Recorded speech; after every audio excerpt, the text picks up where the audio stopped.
नाजरीन, एक माँ आखिर कितनी जालिम हो सकती है?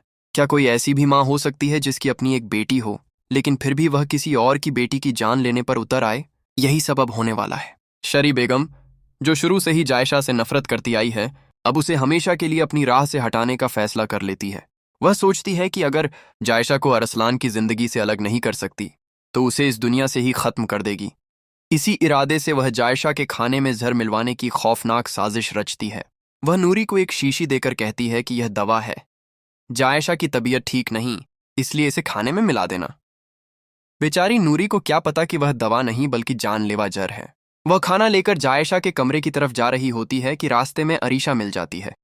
अरीशा कहती है कि खाना उसे दे दो, वह खा लेगी और जायशा के लिए दूसरा खाना बना दिया जाए। नूरी मजबूरी में खाना अरीशा को दे देती है और जायशा के लिए नया खाना तैयार करने चली जाती है। जैसे ही अरीशा वह खाना खाती है, उसकी हालत अचानक बिगड़ने लगती है। उसके मुंह से झाग निकलने लगते हैं और वह बिस्तर पर बेहोश होकर गिर जाती है। उसी वक्त सुफियान किसी काम से अरीशा के कमरे में पहुंचता है। अपनी बहन को इस हालत में देखकर उसके पैरों तले जमीन खिसक जाती है। वह उसे उठाने की कोशिश करता है, लेकिन अरीशा बिल्कुल भी होश में नहीं होती। सुफियान चीखते हुए पूरे घर को इकट्ठा कर लेता है।